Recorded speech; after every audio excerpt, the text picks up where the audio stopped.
got my guys. Good, soon I'll own it. That's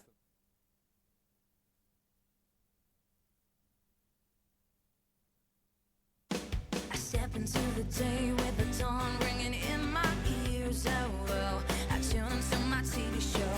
No better way, I gotta get myself into gear. Let's go. Oh, and I feel good today with my wake up in the morning espresso. I feel good today. It's my feel good breakfast show. It's Wednesday, the 26th of June, bright and early, and we greet you and welcome you to your Feel Good Breakfast Show Expresso here on SABC3. My name is Katlego Maboe alongside Tabi Sumakubela, reporting for duty. Uncle welcome Tabsy. to it. You Welcome good? to it. I am. I'm so good. How are you doing? Very, very good. Good. Man. I mean, it's so cold outside. Like every morning you arrive here with so much swag, just waltzing in with vests on and like light little sweaters on. What's your story? I feel like that's what this new space is doing to me. It's inspiring me in all manner of ways, one of which is my fashion sense. I see it. I see it. Well, welcome to it. It is your Feel Good Breakfast Show Expresso. We're live right here on SABC3. And yes, it is going to be one big Feel Good show all throughout the morning. Thanks so much for joining us. It is hump day. We've got so much on the halfway go. through the week. Just thought about that now. This week has gone particularly slowly for me. No. Really? I can't believe it's Wednesday. No. It's been very, very slow. I feel like every time I get here, the show just kind of, it takes its time and it builds up. You're taking it all in. I think that's exactly what's happening. It's going to be so much fun. Hey, Zoe's out. She's going to be getting us some treats out at a Café out somewhere. So if you're going to be driving, make sure that you maybe drive past there and then maybe get a coffee with Zoe. But it's going to be a fantastic show. Parenting advice as well coming through. Should we say hi to the rest of the team? Let's do that. Hi, guys. yeah, we'll leave you hanging. Yes, good morning. Welcome to our beauty Sister, room. you look gorgeous. You look fantastic. No, you look gorgeous. Oh, thank you look gorgeous. so much. Well, it's so good to be connecting with you once again on this gorgeous, gorgeous morning. And yeah, what is our weather looking like? Because I feel like we're all, I don't know, it's everybody's difficult different time. today. Yeah, because you can score some great sales. I know Woolies have some fantastic sales now, but it Yes. kind of feels like people are preparing for the shift in season. Everyone's already started working on their summer bodies, but we're kind of in the middle of winter now. So we're styling it up, but we're keeping it conservative and we are staying warm. But in our beautiful warm studio, we don't have to worry about that. So hopefully you're staying snuggled up and warm today. But it looks like pretty moderate temperatures across the country. Let's get you prepped for your neck of the woods.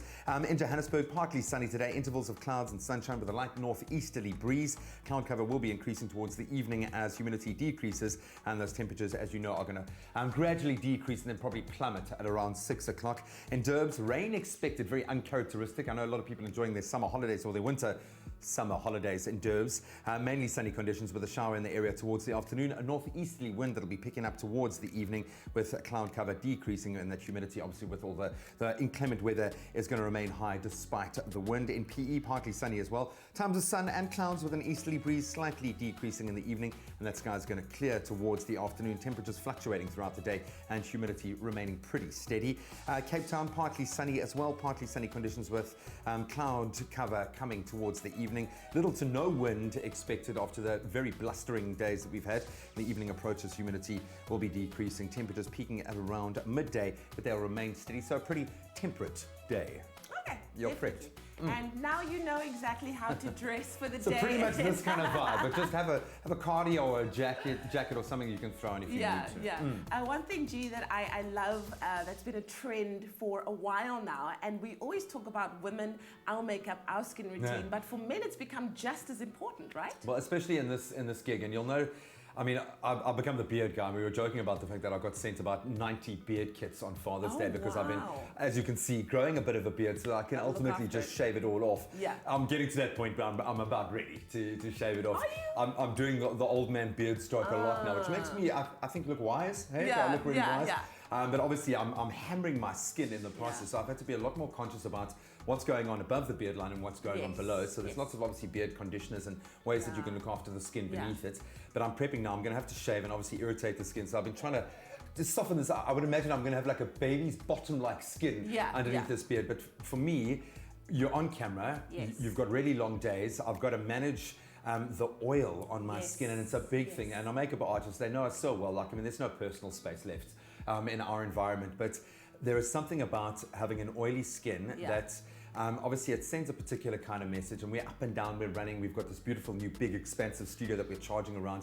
So for me, I have to have a moisturizer that has a matte finish, but that still looks after the skin. Yes. Eye cream is absolutely essential. At not just at my age, but in this industry, because you've got makeup on, makeup off, makeup on, makeup off. Yeah. We're in the sun, we're in the cold, we're in all kinds of air-conditioned spaces, so I've got to be really conscious of that.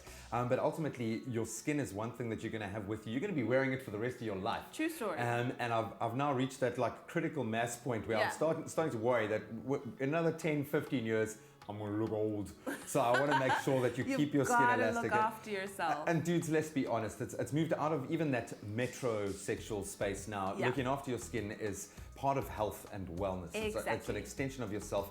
And if you're not prepared to look after the way that you look and take care of these assets that you have, and it is an asset in our industry, you're not taking care of yourself. Love yourself enough to take the time. So get a moisturizer. You've got to take the time. That's it. And you don't want to be rocking up doing a presentation at work in a beautiful suit, but with like oily skin. So just Definitely. There we go. control it. Tabi, so how do you take care of your oily skin, my love? Well, love myself enough to take care of myself. That's how I take care of my oily skin. I take care of it. Speaking of taking care of things, I wonder if you guys are like me. If you get a chance to go past a Café, do you have those very specific things that you always look forward to ordering? That's what we're asking you on social media this morning. Good morning. When you grab your McDonald's Café coffee on the go, what's your usual order? Do you add a freshly baked croissant, for example, a muffin? What's your style like? We've got Zoe over there with her cup of coffee. Shireen Abraham says, good morning, my Expresso family. I love my order with a muffin. What's happening there? Okay, happy Wednesday to you. Oh, everything's falling apart. Things fall apart. Don't know what I've done. But we will revisit this again. Why don't you go onto our social media and let us know, when you do go past a McDonald's Café, do you have your coffee with a croissant, with a muffin? Do you add a donut? What do you do? We want to hear. Use that hashtag, Expresso Show. I'll fix this in the meantime. A lot of emphasis being placed on a particular ring that goes on the fourth finger of this hand, right? Fourth from which side? This one. Oh. Why would it be on like the thumb? No, because when you count, you go 1, 2, 3, 4. Nobody goes 1, 2, 3, 4. Okay, well, it is the fourth finger. Okay, all right, cool. Here we go. So this hand is your ring finger, Yes, right? yes. Very important hand. And I think when a woman has an engagement ring or wedding ring, she becomes a lot more expressive. I don't know. Everything happens with this hand. Okay, yeah. How much more so when you're a royal? And Oh, the 'cause world, the eyes of the world is on this finger. I'm then talking about Meghan Markle. Yeah, of because then course. the diamonds usually rock. Exactly, Rock. exactly. And Meghan Markle's fourth finger has been in the news of late because there's a few differences to the engagement ring that Prince Harry gave her. How so? All right, so it's changed somewhat. She's redesigned it, and it's basically changed from the fact that he picked, he gave her the ring on her birthday, and she's changed it. She's added some micro pave diamonds, and jeweler Max Blickman commented saying that the ring is now more modern, it's more popular, and it makes the ring look more delicate and less showy, and it's very sophisticated and very chic. So Of she's course, upgraded her she's engagement ring. Upgraded it, which I think is fantastic. Is it still called an engagement? Isn't it a wedding ring now? A wedding Because- ring, but like the actual ring was Engagement an part. engagement part. Okay, Yeah. yes. So I think she's also getting a lot of flack of late because people are calling her Princess Pushy. People are calling her the degree wife, saying she's only going to be lasting for the duration of a degree, 3 years. A lot of people are being mean to her and saying, how dare she change it up? Why? She should have just left it like that. But it's her prerogative. She can do whatever she wants to. It's her I think ring. everybody just needs to give Meghan a break, though. Just let her be. She's Absolutely. living her best life. She's a new mom. She's married to a prince. Come on. Yeah, exactly, guys. Gee whiz, we should I be love celebrating her. her. eh? Yeah. I'm like, girl, add more diamonds, add more bling, do whatever you want. But I love the ring the way it is now. It looks Yeah. stunning. Is she ever going back to suits again? No, never. Those days are done, darling. done. Anyway. Well, that is the news from the entertainment world, I guess. I can't believe that she's part of, that the royals are part of the entertainment world in that way. But I mean, know, right? We all are. I just Are can't always wait to keeping one day up with the also royals. just be like, oh, this hair. Really? Is bothering Are you me. excited for that day? Oh, I can't wait. Okay. Can't wait Okay. as well. No, look, I'm not a royalist, but I find with the update to the royal family and the fact that they've tried to stay hip and they kind of represent the best of what we could be, and they've stayed down to earth. Absolutely love that. And Yes. I think the same applies to another particular couple that I hope the majority of America is wishing would come back into the forefront. In fact, we could maybe swap one Obama for another Obama in the presidential seat. I'm talking, of course, about Michelle Obama, who has become so successful as a brand in her own right.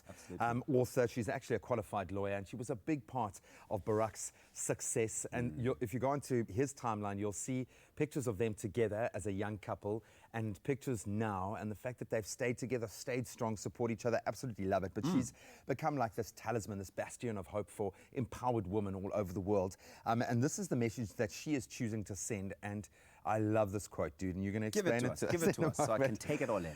Success isn't how much money you make. It's about the difference you make in people's lives. Absolutely true. I think that's where our job comes to bear. People have this misconception about TV, that it's about fame and fortune. Neither mean anything in this industry, but you do have an opportunity to affect so many people's lives, the way they see the world, especially on our platform. I love the fact that so many people tell us, like, you've helped kickstart a positive day for me. People are energized by what we do. People's perception of the world shifts into that positive space. That's what it's about. I think true success, really, it's about measuring true success on how happy you are, which is one, but how happy you are trickles down to how happy you make everybody else around you and what you're able to do for them. That is absolutely fantastic. Love it, man. I almost said Mrs. Barack Obama, Mrs. Michelle Obama, our quote for the day. Hopefully that sets you up for a beautiful Wednesday and you are inspired to go out there and make somebody happy and use your success to effect positive change in somebody else's life. It's time for us to get the show going with some news, right?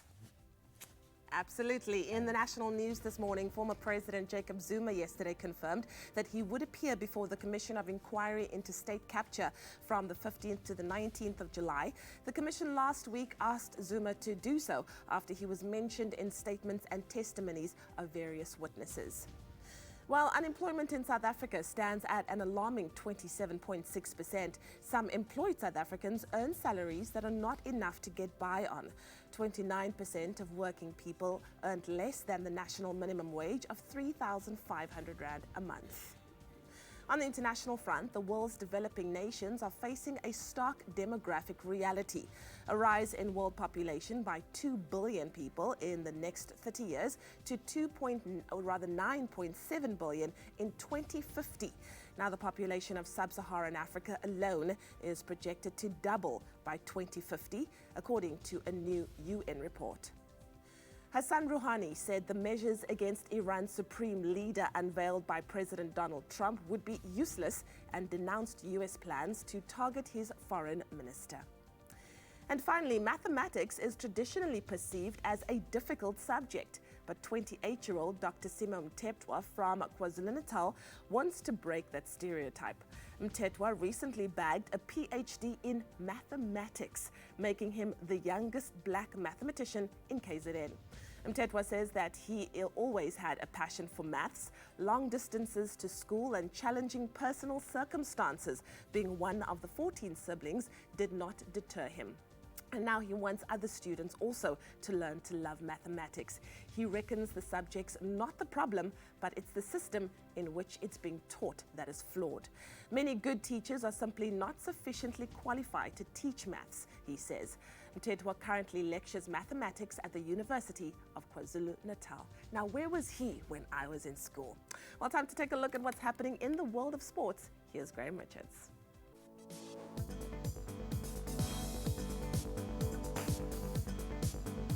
Well, it's all about the numbers in the Cricket World Cup. That's where we kick off our sports this morning. Australia have become the first team to advance to the Cricket World Cup semi-finals. That was after beating host England by 64 runs at Lord's in London last night. And of course, with England just 1 point ahead of Bangladesh, that opens the door for them to make a momentous step forward. Then on the footballing front, Tuesday's Africa Cup of Nations action saw Cameroon beat Guinea-Bissau 2-0, while Ghana were held to a 2-2 draw by Benin. Both matches taking place at the Ismailia Stadium in Egypt. On the motorsport front, South African off-road and enduro racer Kirsten Landman has become the first African woman to compete in the 2020 Dakar Rally. And of course, will be held in Saudi Arabia. That's a massive, massive vote of confidence for South African motorsport. Fantastic news. And of course, throwing forward to today's Cricket World Cup fixtures, we've got New Zealand topping the table. Were topping the table before Australia advanced yesterday. They take on Pakistan. That game kicking off at 11:30 in Birmingham. We'll expand on those headlines on the top of the hour.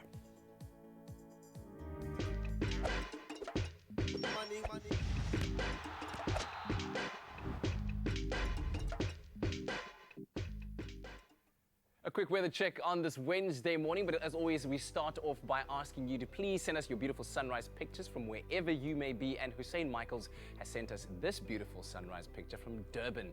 Hussein, you can expect mainly sunny conditions with a light northeasterly breeze reaching a maximum of 23 degrees Celsius in temperature today. But let's take a look at temperatures all around the country, starting off in Polokwane. You can expect light showers there and temperatures ranging between 5 and 18 degrees Celsius. Some high humidity in Mbombela and your low of 9 and a high of 19. Pretoria 7 to 18. Johannesburg 5 to 16. Northeasterly winds of about 26 kilometers per hour can be expected in Mahikeng and temperatures ranging between 9 and 21. Klerksdorp between 8 and 21. Kimberley 7 to 22. Northeasterly winds of about 20 kilometers per hour can be expected in Bloemfontein throughout the day, with temperatures going from a low of 4 to a high of 19. The highest temperatures in the country today can be found in Richards Bay between 14 and 24. Pietermaritzburg, your low of 8 and a high of 21. Durban 16 to 23. High humidity conditions are expected in Mthatha and temperatures there ranging between 6 and 19 degrees Celsius, while heavy rainfall is the order of the day in East London. Their temperatures will be ranging between 14 and 20. Occasional showers throughout the day in Cradock, your low of 0 and a high of 18 degrees Celsius, while northeasterly winds of 35 kilometers per hour can be expected in Port Elizabeth and temperatures ranging between 10 and 20. George 9 to 17. The lowest temperatures in the country in Sutherland -1 to 11.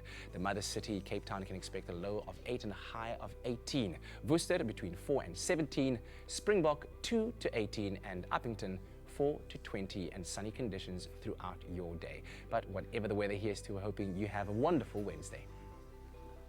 Well, what's the trick to starting a wonderful Wednesday? For me, it's just getting those treats right early in the morning, right? It's all about the coffee, though. It's Come all on. about the morning I cannot coffee. start my day without a good cup of coffee. And if you are the same way, then we've got a very special treat. It's all about coffee on the go this morning, and maybe rubbing shoulders and getting to meet one of our presenters. Yeah, Zoe Brown. Well, she's out at Rosemead. So she's out at the Mac Café in Rosemead. If you are on your way that side, or if you live in the area, this is your one chance to go and meet Zoe. But it's really not only just about Zoe. It's about the treats at Mac Café. So the coffee that you get to get your day started, your croissants, your muffins, your donuts. I'm starving, and I've actually already placed my order with Zoe. We've all done that. We're like, Zozo, can you please hook us up? So go and check it out. You get to meet her. She's in Rossmead Avenue this morning. She's wearing a gorgeous yellow dress. It's going to be a treat. And of course, get your coffee on the go. Proudly brought to you by Mac Café and McDonald's. I can't wait. Oh man, what a game! Never had that many points being scored, but Stop. No, just last week when my wife racked up a ton of loyalty points on a shopping spree. Your wife, she could be swapping you to Rugby World Cup 2019 in Japan with Nedbank and MasterCard. Done. My man, so Ungchela with the Nedbank MasterCard, you can swipe your way to the World Cup. Yo, now that's different. Money.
It's my feel-good breakfast show. Welcome back, you beautiful souls. Thank you so much for tuning in on a Wednesday. It's the middle of the week. It's downhill. We're coasting towards the weekend. But as a parent, you are never coasting. You are constantly looking to improve yourself and the life of your child. And I think one of the most important things when dealing with your child's development is for them to become the best version of themselves. And that's, as we have already hit the mark this morning, is about helping others. What mark do they make on others, and what message are they sending? And to be an upstanding model citizen who, of course, emulates qualities like kindness and perseverance. Gratitude is a big part of that. And if you're struggling to instill gratitude in your child, and we know it can be really challenging, especially when they're younger, maybe they're seeming a little bit self-centered, we are going to give you the roadmap, the tools to be able to do it. And we are so pleased to be welcoming a brand new member of our baby and child family here into studio, Celeste Rushby, an occupational therapist and parenting coach from the Munchkins parenting team. Tick. Massive success with the name there already, to talk about her blog, and it was titled Growing Gratitude in a Self-Gratified Generation. Wow, it's a big one. Welcome, Celeste. So cool to meet you. Yeah, welcome to the new space as well, new studio, fresh start to our show. So this is like a new baby for us as well, the studio. Lovely. But a great title, as Graham has just elaborated. What exactly did you mean by this blog that you wrote, Growing Gratitude in a Self-Gratified Generation? Well, the thing is that at the moment, parents want to give everything that the children want instead of what they need, and get them to earn what they want. So they become entitled and think that they should have it just because they want it. And that's where the problem lies. And then, of course, it's just compounded by the technological age where teenagers feel like no event actually happened unless I had a selfie, and I have a certain amount of likes to, validate myself. So it's just all selfishness. It's all about me, me, me. There's one thing to be self-orientated. You do need a healthy ego, especially in our industry. We know that you've got to back yourself. You've got to have those moments of success and validation. It's a very difficult path to walk as a parent if you're really busy, you're already under pressure. So we take the easy way out very often. And when it comes to emotional development, the hard way, the long way is often the best way to start developing, because you need to let your child get to that moment themselves. So how do we achieve this sense of gratitude in a very difficult climate? Well, keeping the peace short term is really going to create long-term dismay. Yeah. Because you're just going to have them pushing the boundaries that much more and looking for self-fulfillment that much more. And it's really about modeling. They're going to copy you. And if you have a life of looking through life through a lens of gratitude, then they're going to learn that from you. You can't tell them to be grateful for what they have in life. They have to actually see you living life that way. Yeah, but take us through some practical examples of how that actually happens in everyday life. Some very simple things, and like you say, not telling them the theory of it, but seeing it in actionable ways. Well, there's a few different angles. So the way that you would teach them this is firstly that you would only give them what they need and not what they want, and help them to get excited about earning things that they really want, rather than just giving to them to keep them quiet. Another way is to live gratitude. So just being appreciative of the things in your life and sharing that with your children, and showing them how the little things are just so special and so worth spending time to stop and smell the roses. So if you pray, then use that time to, with them, say, oh, wow, I'm so grateful for this and this and this in my life. And if you don't pray, then bring it in a family ritual. Perhaps in the evening around the dinner table, everybody can say just one thing that they thought of today that they are grateful for. Yeah. And that will make them think the whole day, what can I say tonight? What can I say? Oh, this was special today. Yeah. This is something amazing like in my going life. to the promenade, watching a sunset. Exactly. Kat Even and I, driving to school in the morning and seeing how the sky is painted so beautifully today. Oh, man, I love it. It's an opportunity for you to stop and smell the roses as well, or the coffee if it's first thing in the morning. You can see how self-indulgent this is going to be, where we are taking on board, really taking on board what you're saying. But hopefully this is helping you at home. If you've got any particular questions you want to go onto our social media platforms, maybe you've hit something that really does work in your family with your child about developing that sense of gratitude, we'd love to hear from you. We'll continue the discussion in a moment. There's a glass and a half in everyone.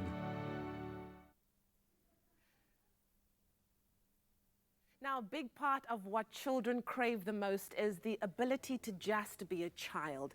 Toys, books, arts and crafts, puzzles, games and other fun stuff is what helps children just to be themselves. Now, Cadbury Dairy Milk is tapping into this idea by giving you the opportunity to spread your generosity to millions of orphans who sadly don't get to experience something as simple as a toy to play with. Well, enter the Little Generosity Shop, where you can all help out. And doing so today is our beloved Anel Potgieter, who's brought a very special friend along with her today. Anel, oh, that is so wonderful. Well, I can see, and I'm not saying anything, but this teddy looks like it's been coming a long time. Tell us more about the toy that you brought along today. I grew up with it since I've been 2 years old. So I'm not going to say, but I'm just going to say it's like over 40 years old already. Oh, wow. And I even operated on it because I wanted to become a nurse. And there's like string here. And the eyes went, and there's about no mouth left as well. But this has been very special, and it's been in my attic. So I took it out last night because I really feel it's something that I want to give.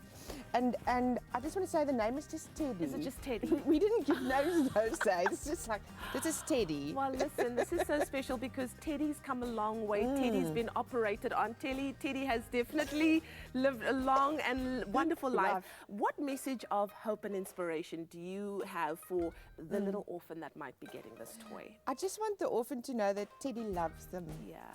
And that Teddy is 41 years old and know how to love a child. So that's actually all I want to know. Because that's what you want a child to know, is that the little love that they get from the toy. Yes. And they can do with Teddy what they want because it's lasted over 40 years. I would love to see another operation, perhaps at the back or the head or Listen, I'm one of those people that used to cut my Barbie doll's hair and wonder why is it not growing back. I was so distraught. But what do you think a toy like this would mean to a child?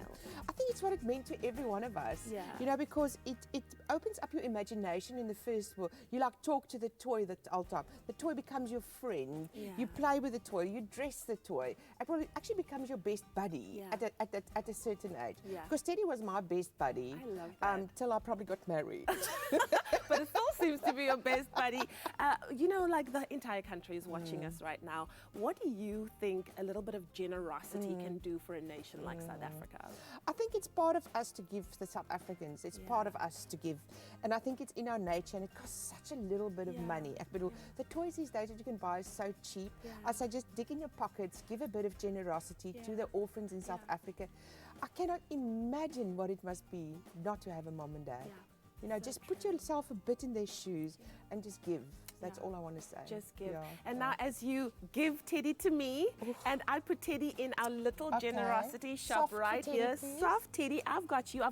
I am going to gift you, and now for your kindness, 2 Cadbury Dairy Milk chocolates. Your favorite? I love the milk one. Oh, I love this, and we love Teddy. Thank you so much. And now Cadbury Dairy Milk's little generosity shop is currently in Durban at the moment at the Gateway Theatre of Shopping till the 8th of July. And then it's going to be in Cape Town at Canal Walk Shopping Centre on the 19th of July. So why don't you join them in spreading the generosity and donate a toy, or you can visit www.cadburyglassandhalf.co.za for more information. Also, you can follow them on Facebook at Cadbury Dairy Milk SA or at Cadbury_SA on Twitter and Instagram using the hashtag #glassandhalf or the hashtag #TheLittleGenerosityShop to keep up to date on how and where you can donate your pre-loved toys like Teddy.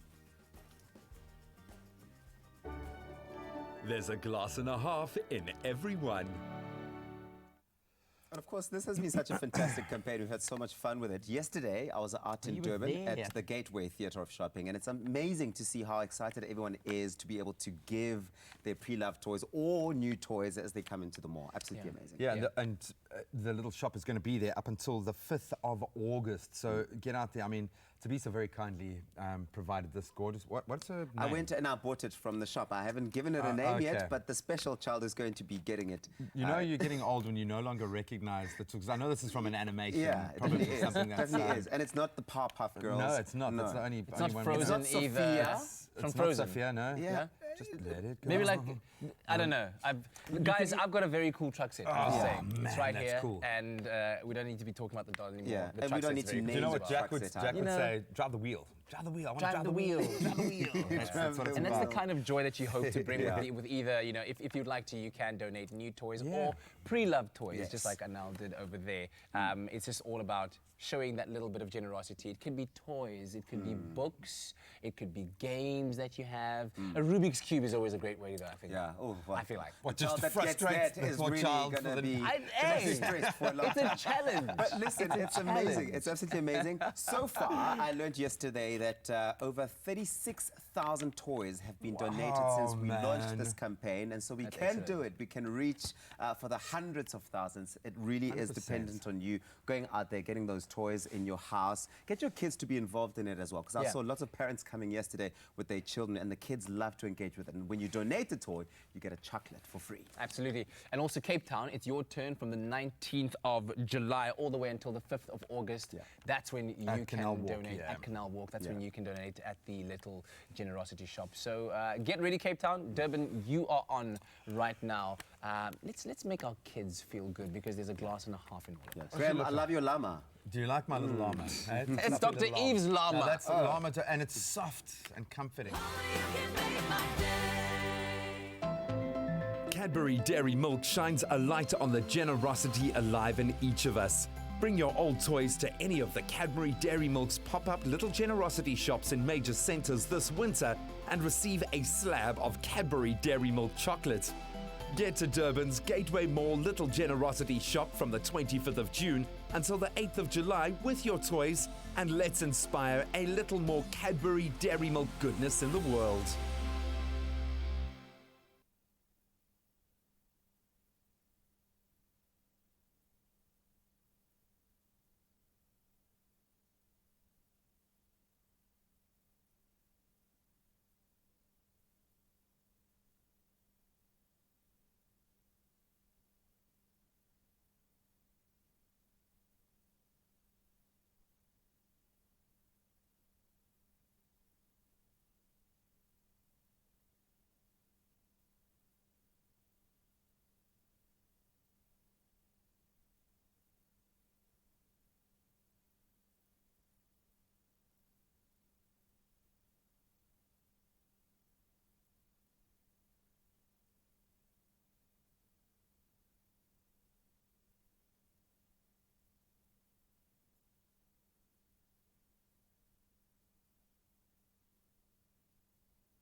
It's my feel-good breakfast show.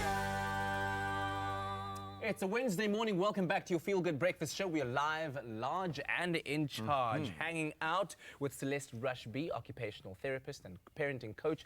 And in today's parenting talk, we're focusing on teaching our children to be more grateful, to live a life of gratitude, and hopefully guiding them towards a sense of happiness throughout their lives in that way. And earlier on we were referring to, and maybe we can rehash this, how important a parent's role in showing gratitude in everyday life is so important in shaping their child's view your attitude of life. That's right, yeah.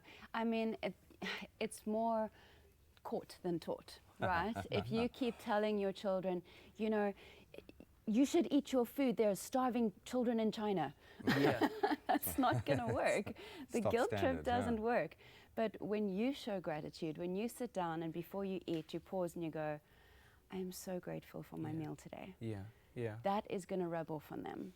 That is going to really make them appreciate it. And also getting them involved in making the meal, getting involved in helping you do the groceries. And if your child is 12 years and older, give them one day a week that they need to cook supper for the family. That's a great example of how to teach your child gratitude. I put blood, sweat, and tears into this meal, man. But more than just manners, right? Manners maketh the man. But how else would you say doing something like that and having a child who is grateful? How does that help them later on in life? Well, you see, there's been countless researchers that have found that the core thread in people that are the happiest people in the world is gratitude.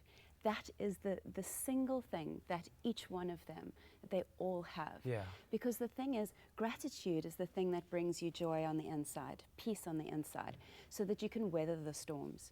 Whereas if your happiness is based on external factors, you're going to be knocked up and down all the time. Well, you have no control, and life as a funny way of teaching you these lessons along the way. And I think maybe this is highlighted in the fact that whether you have or whether you don't have, you're seeing on the extreme side of you know, or the extreme sides of that scale on both sides, that this lack of gratitude can lead to those negative repercussions. So it's almost an opportunity to transcend your circumstances. Yes. I mean, children are at risk of selfishness whether you don't have much or you have plenty. Because children that don't have very much could be selfish because of reasons of self-preservation, whereas children that have too much then develop entitlement. I mean, think about the child that every time she goes to the shop with Daddy, Daddy always buys her something from the shop.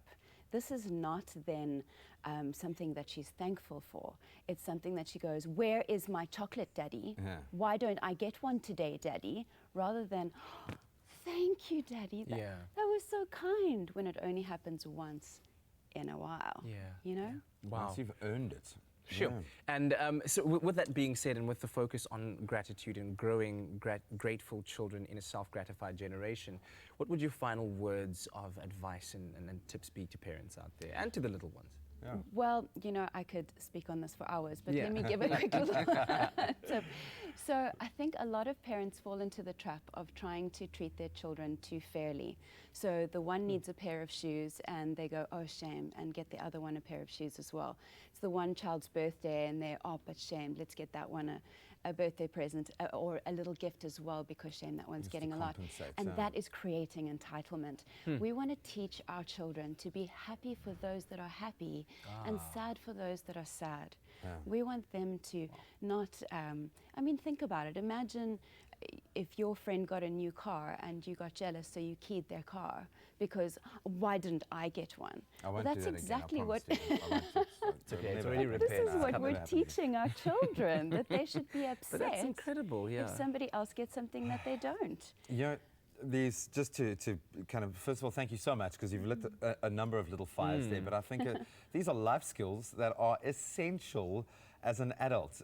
You are doing your child a disservice by appeasing them in the short term if you don't take that slightly longer route, but it also gives you an opportunity to enrich yourself. You get to enjoy that sunset. You get to enjoy a home-cooked meal that you didn't have to prepare once a week. No, it's an opportunity to really bond and learn about the kind of person that your child is and who they're going to become. So it's a golden opportunity to start today. Absolutely love Celeste, that. thank you very much. Check out munchkins.me. Love that name, man. Be a little munchkin today. Thanks. Welcome to Tabiso's favorite place, the kitchen. So after the break, the recipe that we're going to be sharing with you, the keyword, save it now already, is clover. Because we're going to be making a delicious cheese dauphinoise potatoes. Say that word again, Leanne. Dauphinoise, darling, it's French. It's French, but all it means is baked potato with cheese, right? But it's so much more than that. But try and that's it. why, no need for that. That's why you've got to SMS the keyword, clover to 33728. We'll send you an SMS with a link to the recipe. Exactly. Leanne, you're excited about this one. Do you make this often? Dauphinoise. Look at that. Do you do that often? Beautiful. I make it all the time. It's like my signature dish. Ah, fantastic. Well, stick around for that. That's coming up here on your Feel Good Breakfast Show. What does it mean to be the face of ponds? A few words come to mind. Empowered. Glamorous. With new opportunities. And if you think you have what it takes, simply enter by purchasing any Ponds product and visiting faceofponds.co.za to upload your photo, your bio, and the last 4 digits of your product's unique barcode. I am the face of Ponds. Are you?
It's my feel-good breakfast show.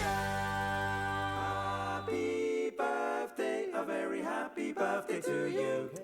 Yeah, if the hats didn't give it away, it's birthday time. Can someone blow one of those duck? Is that a duck caller? And you know, there's Egyptian geese now flocking outside our studio. It is birthday time. We love of the birthdays. It is the vuvuzela. They've already banned it in most major sports stadiums and more recently TV studios across the land. Now we just love getting into this vibe. We love celebrating with you because it's your special day and you deserve it. We've got a ton of birthdays to get through, so let's hop right on board. Exactly. We're going to start off with you, Mario. A very happy 39th birthday today.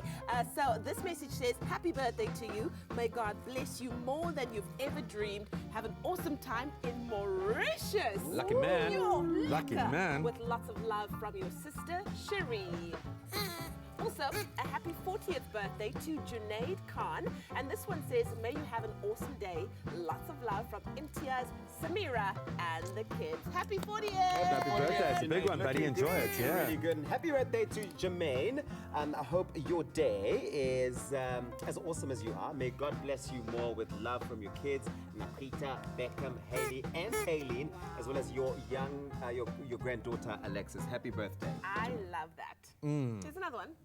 Yes, there is another one. It's a birthday shout out to Mika. Happy birthday, girl. Have the best year ever. This is from your mom, your dad, and your grandma. Mika, happy birthday. Yeah, then a very big happy birthday to Sarame Motebedi from Mahikeng, who is turning 49 years young today.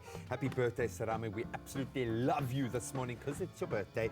Have a fabulous day. And then, this is a big one. Ashlyn, happy first birthday to baby Ashlyn. God bless you today and always, and that's with lots of love. Tons of love from Opa, Oma, and Lua. Love, my love. goodness gracious. The levels of cuteness I cannot deal. Oh, I had a baby grow just like that for Jan. So cute. Anyways, we also want to say a big happy birthday to Nadima.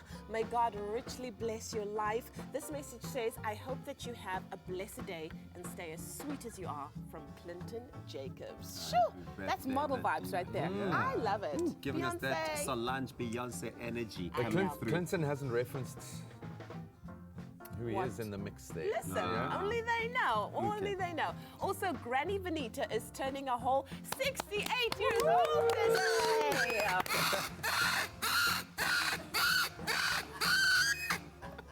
Wow. I feel like that's how you also scream in real life. Now, your family loves you so much and hopes that God blesses you with many, many more years to come. This is from your grandchildren, Nisha, Naveen, and Byron. Happy birthday. And here's another one. Langa Nososonke Nosifundo is turning 19 today. Have yourself a fabulous birthday. And please keep being a respectful young woman that you are. Your mummy and your brother, they absolutely love you. Happy birthday. Is that a filter vibes? It's got to be a filter. She's a hashtag no filter. No one can be that gorgeous. Here's another one. It's for Evile. He's turning 16 years of age today. Happy birthday to you, Evile. We love you. Your family loves you. Everybody loves you. And you are so full of swag. It's dripping. Just such a happy child. I love that photo.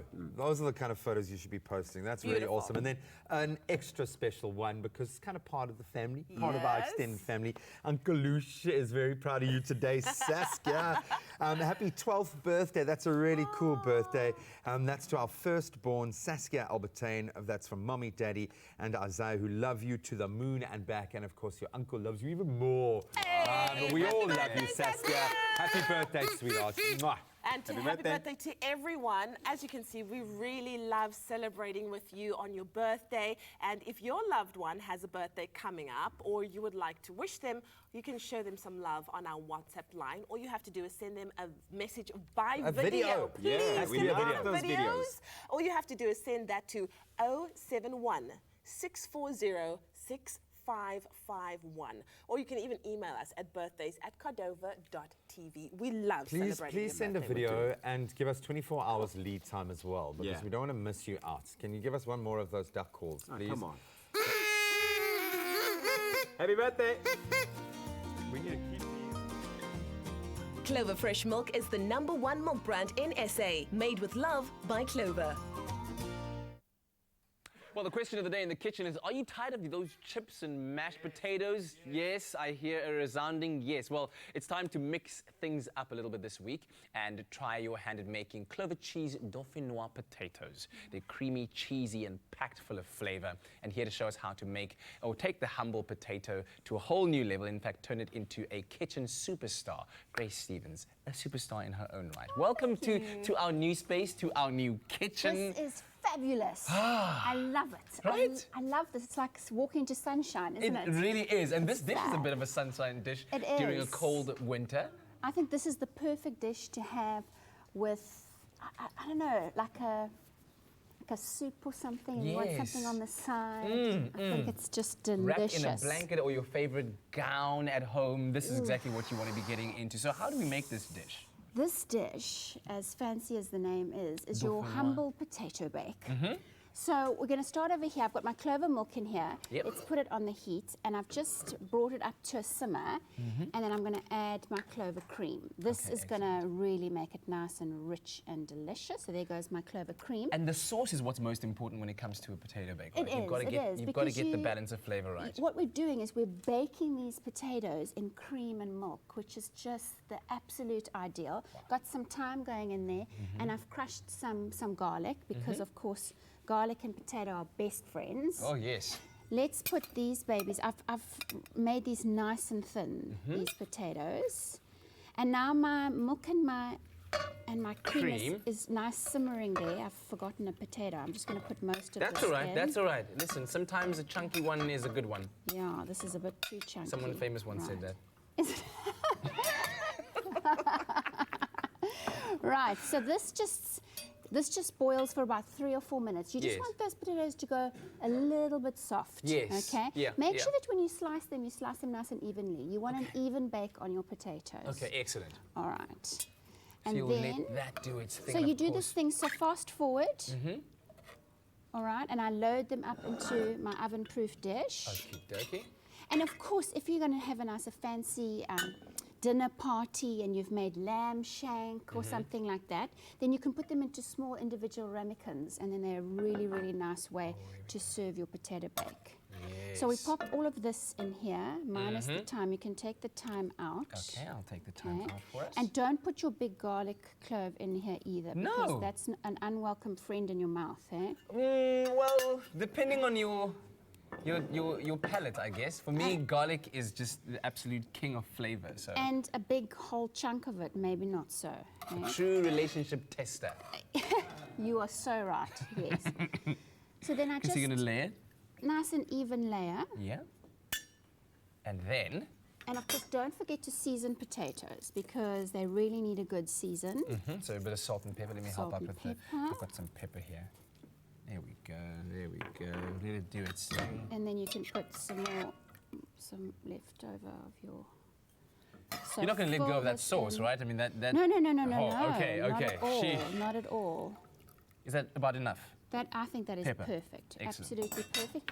Then we pour over just enough of the sauce, just so that it kind of floats there with the potatoes. You don't want to overdo it. Because you want them to boil in this beautiful milk mixture. Isn't that amazing? That looks beautiful. And now help me sprinkle. Okay, now we've got our selection of clover cheeses. Clover yellow cheddar. And of course you must find the cheddar maturity that you like the best. Yes, and so I've got white cheddar over here, so a nice mix, so when it gets nice and brown, it's going to be delicious. And fortunately, the packaging that the clover cheese comes in has a strength indicator on it. So it shows you exactly what kind of cheese flavor you'll be getting, from the very strong to the very light. So depending on your own flavor profile and what you like to have. And it caters for everyone in your family. You can have a little pack for everyone in your family. Yeah. If you want to be very fancy, like Monique does when we're at home making potato bakers, you add some bacon to it.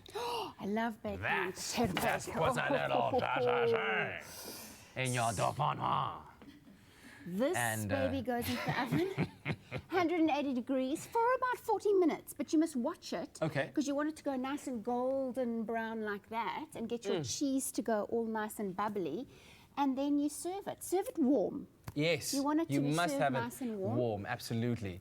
And then what do you have here? Just could So- you add some more cheese on top if you'd like as well? You can put some crumbled feta Yes. cheese on top of it, or even before you bake it. Feta Excellent. cheese has got an extra bit of salt in it, so then you just accommodate that with your seasoning. Lovely stuff. So Okay. SMS the keyword clover to 33728. I think it's time that we show everyone at home how we made this recipe before we actually dish up. Yes. Okay, take a look.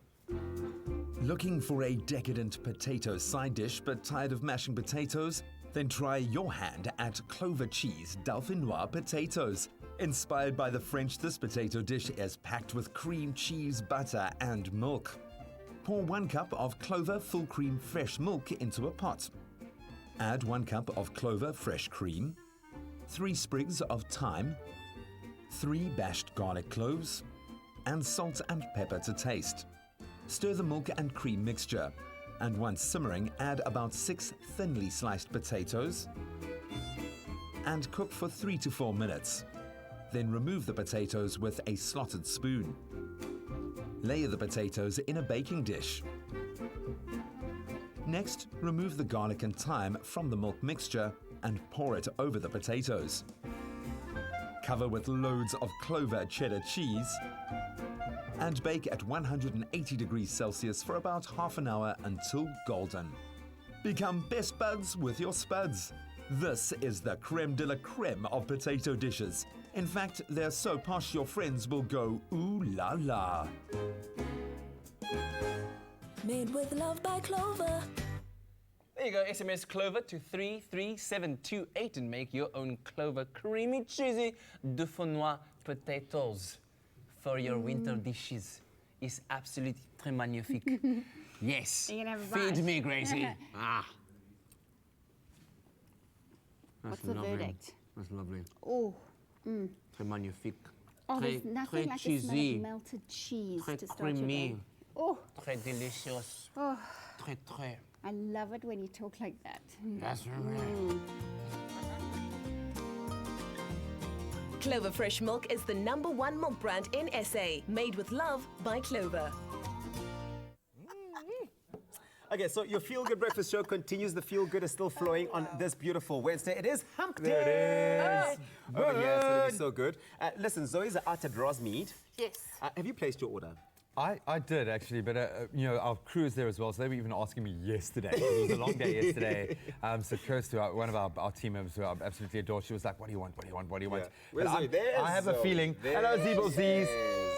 Look at nice. that gorgeous thing. I have a feeling this is going to be the busiest Mac Cafe in the whole of South Africa this morning. Go and show some love to our Zoe, man. It's beautiful. But Zoe, I am seeing some donuts there that are looking quite nice.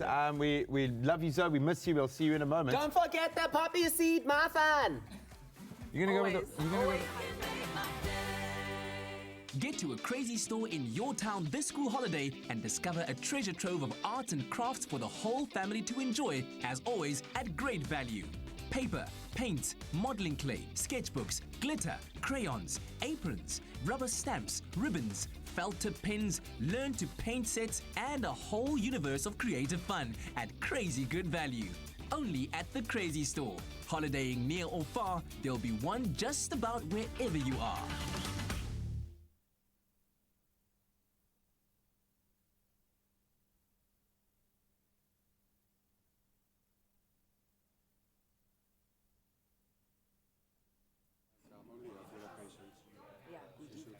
And then they were like, so what, I'm going to be a barista. So what will I do? Instant? No, you should be a barista. It's such a...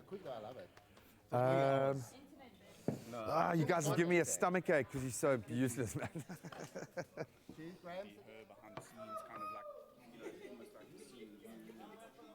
Wow, this show... Is Princess coming back? Yes. But are you sure?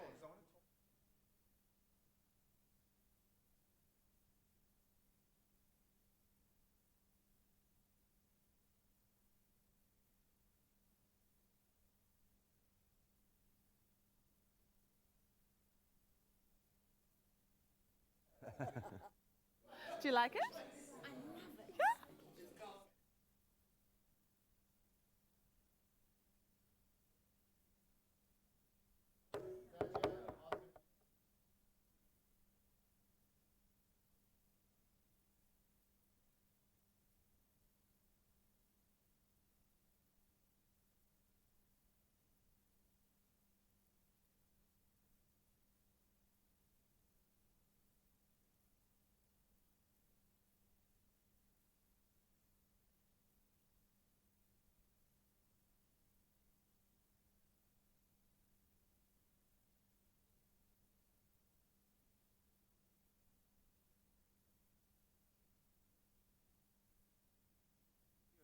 and what we sound like, most importantly. Really?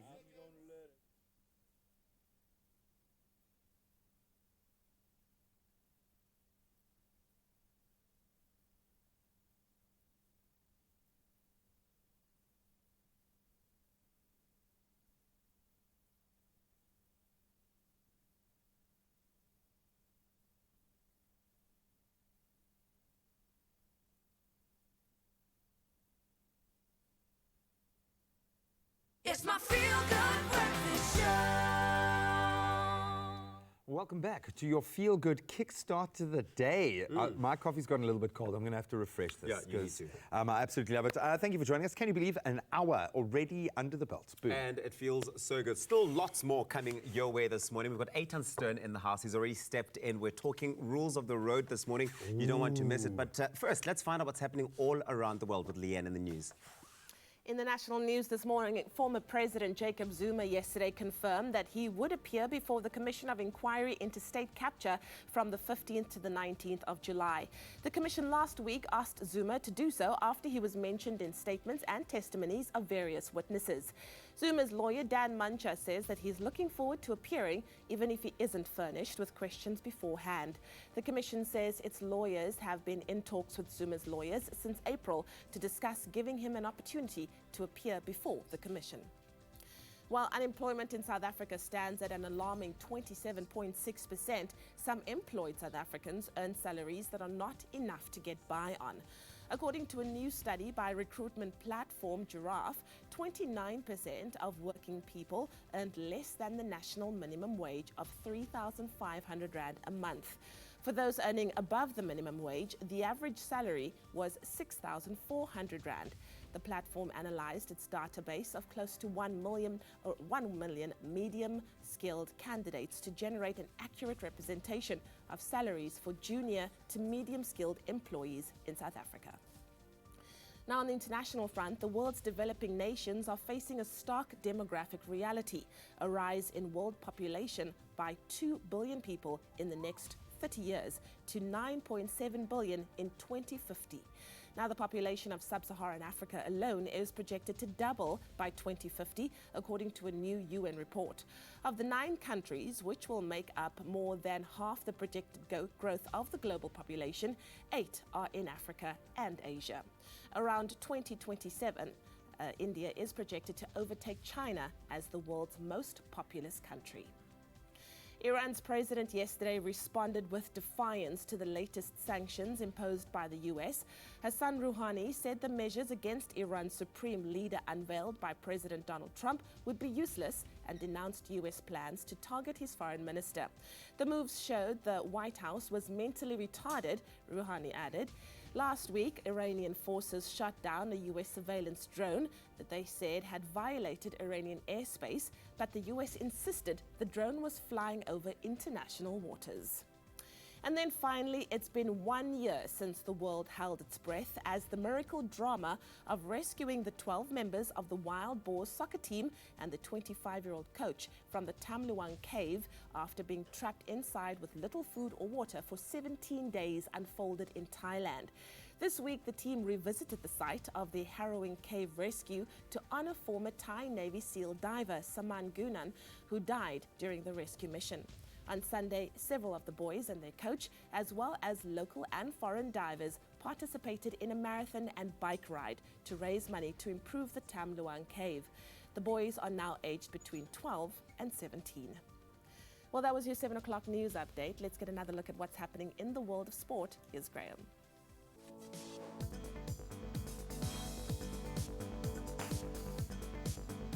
Let's kick it off with Cricket World Cup news. Australia have become the first team to advance to the Cricket World Cup semi-finals after dominating hosts England with a 64-run win at Lord's in London last night. Mitchell Starc on fire, 4 wickets as the Aussies eased past England, who were favourites to win the tournament at one stage, but are now in danger of failing to reach the last 4 with Bangladesh chasing at their heels. So Australian captain Aaron Finch was also a star on the day, 100 runs from his 116 deliveries to lead his team to a score of 285 on a pretty tough pitch. England failing to reach this target after being bowled out for 221. So they'll now have to win their next 2 matches to secure a semi-final spot. Then in football, Tuesday's Africa Cup of Nations action saw Cameroon beat Guinea-Bissau 2-0, while Ghana were held to a 2-2 draw by Benin. Both matches taking place at the Ismailia Stadium in Egypt. The reigning AFCON champions Cameroon easing past Guinea-Bissau with 2 second-half goals in the space of just 3 minutes. Ghana were looking to get their AFCON campaign off to a flyer as one of the favourites, undoubtedly, but could only manage a draw against Benin, who scored their opener in the first 2 minutes of the match.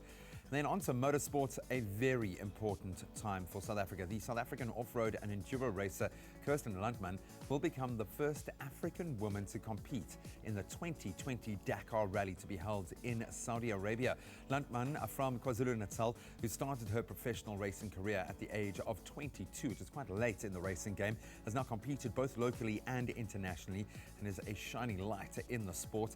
And this will, however, be the biggest race of her career, undoubtedly. The Dakar Rally will take place from the 5th to the 17th of January next year. Certainly sending her a massive congratulations. Then looking forward to today's Cricket World Cup fixture. We've got New Zealand now knocked off the top spot on that log, but still very much in the pound seat for a semi-final place. They take on Pakistan at 11:30 this morning. That's in Birmingham. That's where we leave our sport for now.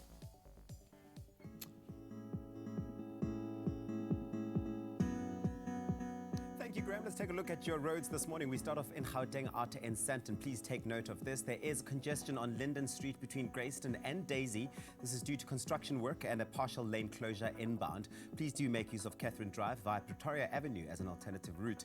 And if you're out in the Western Cape in Milnerton on the N7 southbound, there is a stationary vehicle before the Wingfield interchange that's obstructing the ramp lane. So please do approach with caution. And off to the train lines, there is an extended travel time of 30 to 40 minutes. That's on the Wellington line due to TFR signalling restrictions between Belleville and Brackenfell, as well as infrastructure problems in various areas and sets out of service.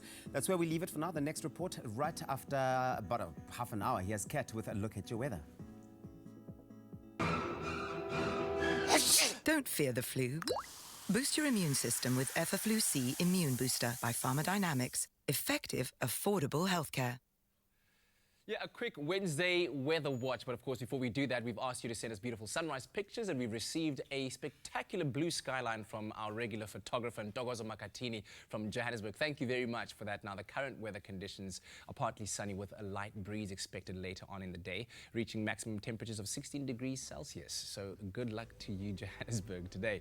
Now, let's take a look at temperatures all around the country. Light showers can be expected in Polokwane, and temperatures there ranging between 5 and 18 degrees Celsius, while high humidity will be the order of the day in Bombela, a low of 9 and a high of 19. Pretoria between 7 and 18. Johannesburg, a low of 5 and a high of 16, while northeasterly winds can be expected of about 26 kilometers per hour in Mahikeng, and temperatures there ranging from a low of 9 to a high of 21. Klerksdorp 8 and 21. Kimberley between 7 and 22. Northeasterly winds of 20 kilometers per hour can be expected in Bloemfontein, and temperatures over there ranging between 4 and 19 in the Free State Province. Highest temperatures in the country can be seen in Richards Bay, ranging between 14 and 24 degrees Celsius. Pietermaritzburg, your low will be 8 and high of 21. Durban between 16 and 23, while you can expect some high humidity also in Mthatha, and their temperatures ranging between 6 and 19 degrees Celsius. Heavy rainfall can be expected in East London, and temperatures ranging between 14 and 20, while the occasional shower will be the order of the day in Cradock, and temperatures there ranging between 0 and 18 degrees Celsius.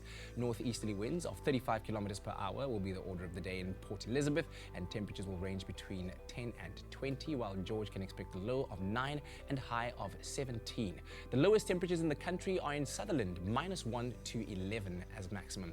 Cape Town, the mother city, between 8 and 18. Worcester, 4 to 17. Springbok, 2 to 18. And lastly, Uppington, between 4 and 20. Well, that's what your weather looks like right now, but no matter what the weather is like in your part of the country, here's to hoping you have a wonderful Wednesday.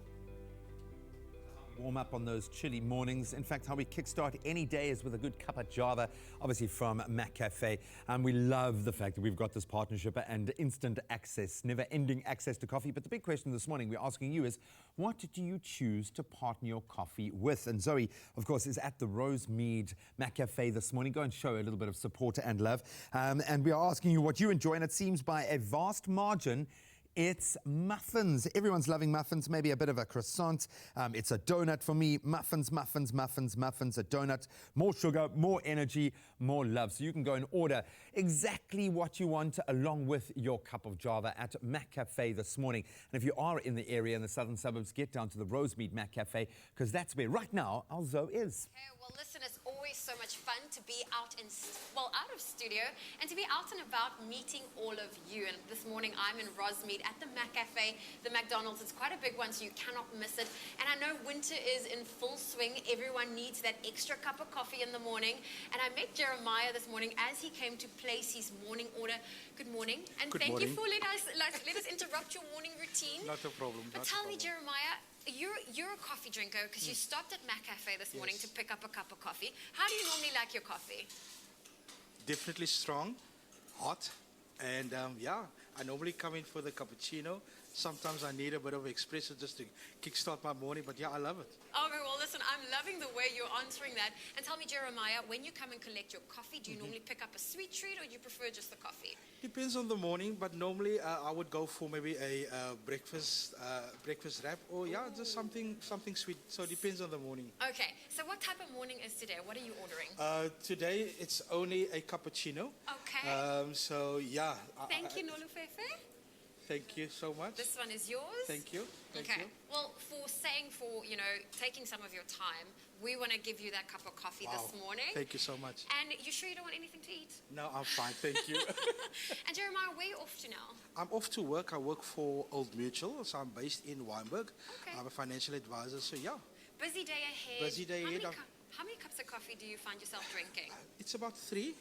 Sometimes depends on the day. Like I said, can go to 3 or 4 or 5. Okay, well, some of us need extra cups of coffee to get going. And I know your family's watching you right now. So is there anyone you want to say hello to? Yes, I would like to say hello to Julie, my wife. My kids, they're fast asleep still. And everybody watching, my manager, I text him quickly.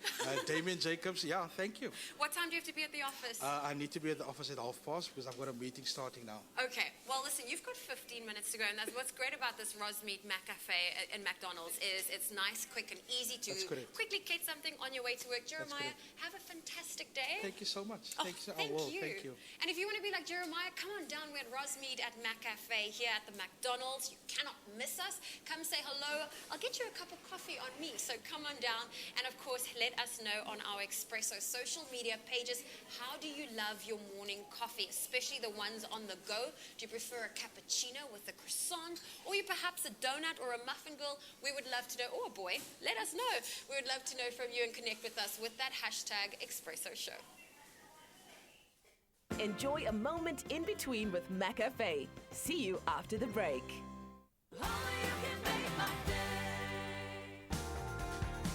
To book your stay with SA's coolest hotel brand, visit protea.marriott.com today.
Now it's just constant quietness.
It's my feel-good breakfast show.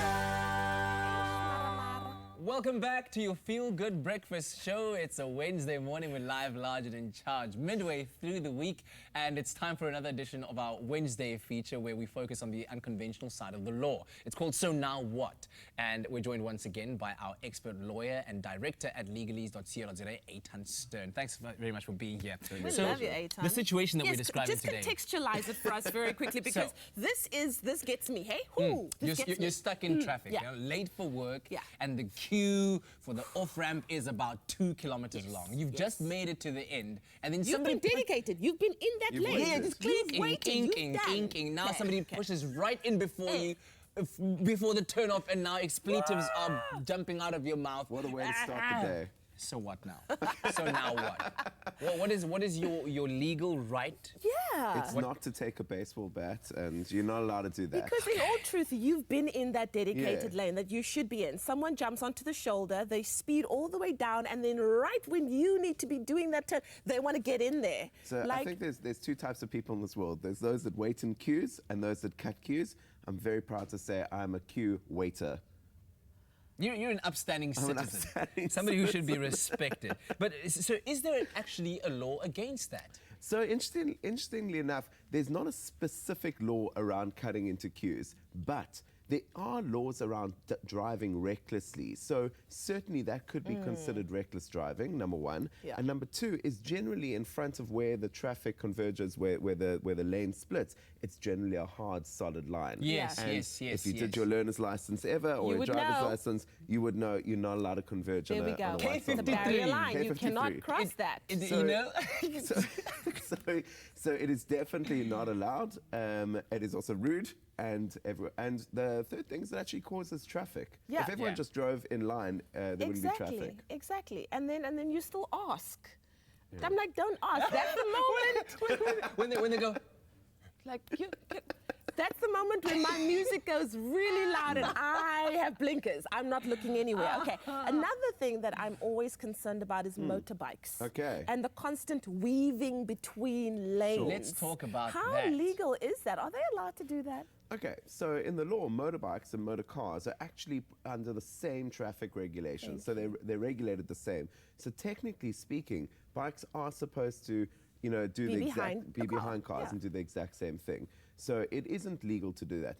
But, we have to start to question whether that is the right thing, the law. We've got a lot of traffic in Cape Town, and kind of if everyone drove bikes, we would probably have less traffic. So I suggest, while it's not the law, I suggest maybe in the same way that the traffic laws have changed to give priority lanes to taxis and buses, maybe there should be priority lanes for motorbikes if you're willing to drive a bike. Problem is the taxi would probably also be in that lane for the motorbike. Bikes and taxis they're not supposed to go together. But that would make sense because a lot of times you find, let's say, a motorcyclist just coming up on your blind spot because they're riding over a white line and they're doing the weaving thing. Yeah, so what happens if you were to get into an accident? Let's say you were rightfully changing lanes, you've indicated, you've checked your blind spot and done your 1, 2, 3 checks, and you turn and this guy just on the line and you have an accident there. What's going on? So interestingly enough, that's called lane splitting, changing laws and changing lanes. And the law is a little bit kind of confusing around who's in the right and who's the wrong when changing lanes. So what you're supposed to do is exactly what you said. You're supposed to check. If a motorbike driver or a scooter driver is driving recklessly and is disobeying the law and cutting where they're not supposed to and you bump into them, then it would most likely be their fault. But each case is going to have to be judged on a case-by-case basis. Yeah. The most important thing, if it does happen, you can't just drive off. The protocols of getting into an accident kick in. What you're supposed to do is both pull over to the side of the road, check if anyone's hurt, call the police if there's been any damage, swap insurance details. Yeah. So it will depend on who was in the right and who was in the wrong. It's going to be a case-by-case basis. But the main thing to remember is you're always going to be in the wrong if you're driving recklessly. Sure. Sure. So that is now what. That's now what. But we'll be focusing on more road rules when we come back with Eitan around this Wednesday topic. Eh? Exactly. Cyclists. I want to talk about cyclists next. Life is full of surprises, some obviously exciting, others not so much. And while it's impossible to be prepared for all of them, it is possible to put precautions in place. That is ultimately why we have insurance. But let's be honest, it is a bit of a grudge purchase because we don't really see an instant return except until we need it, and it can quite literally be a lifesaver. So here to help us understand a little bit more and to protect what matters most to us is Lena Mabena from Standard Bank. Lena, you look gorgeous. Thank you. So cool to be connecting with you on this journey because you and I and the rest of your team are going to be walking a bit of a journey here. And as a new father, relatively new father, these are things that really do matter to me. Fantastic. So thank you so much. I suppose we should start with the broader questions first. What different types of insurance are there and how ultimately do they help to protect us? Okay, so before we start, good morning to you and good morning to our viewers. Thank you. And thank you for this fantastic opportunity. You're asking a very, very important question. Which is obviously a question that most of us tend to shy away from because we're talking about death and we're talking about life insurance. There are two broad categories of insurance, and that is the long-term insurance, which talks about really your life policies, your credit life policies, and your funeral policies. You then have the short-term category, which is really around the things that you carry on you, so your personal items, your cars, your contents, as well as the structural insurance that they normally refer to as homeowners insurance. So we've got kind of our more immediate, which maybe is the less grudgy of the grudge purchases, and then the long term. And maybe you can expand on the long term insurance because that's probably something, I mean, at my ripe old age, I am thinking a lot more about now and as a family man, but it's probably somewhere that we don't necessarily think about or start at from an earlier age. How would you typify long-term insurance? Absolutely. Long-term insurance, there's a variety of long-term insurance policies. And without complicating it for our viewers, I'm going to just zoom into the four key categories. So the first one is really simple life. And it's simple life. You go take out the policy. There's no medical underwriting. There's no upfront underwriting. You then have a complex life. As the term suggests, it's complex. So there's some underwriting that takes place, and you also need to go for bloods. You then move to the third one, which is term policies, really life policy for a certain term, for a short term or long term, and there's normally some investment component linked to it. In there, you also find your credit life policies. So your credit life policies are policies that you take against your loan. And the last one is really your funeral policies, and funeral policies are funeral expenses. This is life. You've just explained life playing out in its various stages, and something that, as much as you might feel resistant to think about, for your family, for your own future protection, these things are absolutely important. From my immediate intuitive understanding, why would you say long-term insurance is so important? Oh wow, I love that question. Long-term insurance, again, as the term suggests, is about creating lasting legacies. It's really making sure that when you're no longer there, your family is taken care of. You don't want your family to be worried about debts. You don't want your family to suffer when you're no longer there. So life and long-term insurance is really making sure that they have one less thing to worry about. They can continue living. It cannot replace you, but at least there's some continuity, and they can focus on the mourning process and the healing process whilst the other things are taken care of. It's amazing to hear you speak with emotion, and I feel that emotion. And I'm quite an emotional guy. I think being a dad and being a family man will bring that out in you. But I can feel how much this matters to you and how much you've thought about it from a personal perspective. Why do you think finding the right option for you is so important when we have these choices? It is such a big thing to think about. There is a lot of gravitas there. How do you know what's right for you? You have to pause and you have to look at your circumstances. You have to look at your circumstances. You have to look at your needs. You have to look at your financial position and what you can afford. It is absolutely critical because if you understand your short and your long-term needs. And there is help. I think you can see I'm kind of, the wheels are turning as I'm thinking about applying this to my own situation. What age should we start thinking about these various options? When should that trigger? So the most important thing that I'm going to say to you and our viewers is that the earlier you start, the better. the younger you are and the healthier you are, the cheaper the insurance is. However, there is always a minimum entry age, which is 18 years old. It does not necessarily mean that if you're old, you cannot take a life policy. It is important to evaluate your life insurance needs at every stage of your life. So as your life and your circumstances change, you also need to stop and evaluate. Like you've indicated, you just had a child. So your insurance needs are completely different from when you were still a single individual. Now that you have a child, you probably got married, you now have a family. Almost there. That's going to be a whole different insurance that I'm going to have to take out. But it is. This is the plan. I'm thinking long term now. And so I love it's that. absolutely critical to evaluate them as you go and as your needs change to make sure that you have the right cover at all times.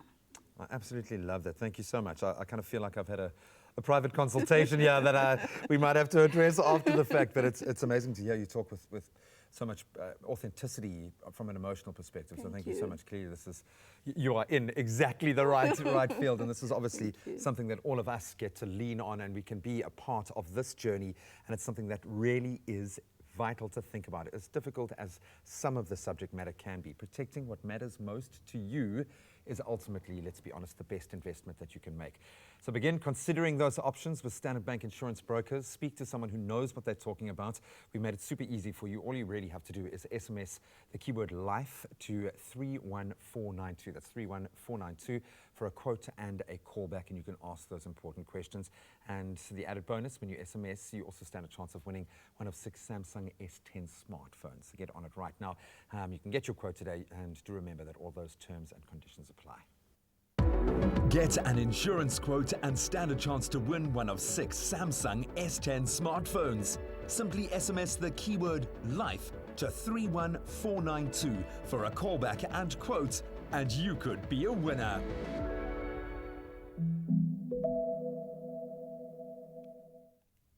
So much to learn in the world of insurance, and we're taking it all in here on your Feel Good Breakfast Show. Insurance has a lot to do with what happens on the road as well, guys, with people driving badly. What are some of your worst irritations on the road?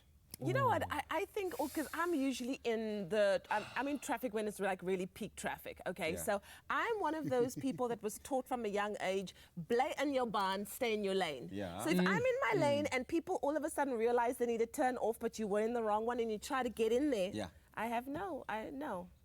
You don't like that. You don't like that. I tend to like take a deep breath. You're like, because I feel like I tend to allow people to do that. Like if you must have either made a calculated mistake or a miscalculated mistake. Yeah. You know what? Because one day you'll need to be like I'm rushing. You need to be rushing. Okay, Leanne, I leave home early. I'm gonna wait for that day, and you're really driving next to me, and you're gonna squeeze it. I'll be like, I have Big or small, we've got it all. Everyone will find something at the Crazy Store. It's no wonder South Africa considers the Crazy Store the crazy fun place to shop.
book your stay with SA's coolest hotel brand, visit protea.marriott.com today.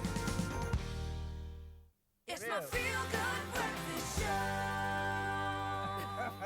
Welcome back to your Feel Good Breakfast Show. Eitan Stern in the house. We're talking about the unconventional side of the law, discussing what happens on the road out there. And man, it's bringing out all sorts of personality traits that we didn't know existed I might have to separate before. you two in a second. You know.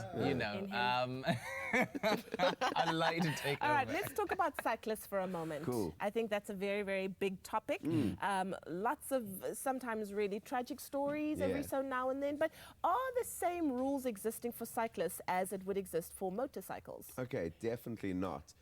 Cyclists, the laws around cars are for cars and motorbikes, motorized vehicles. There's a different set of laws for cyclists.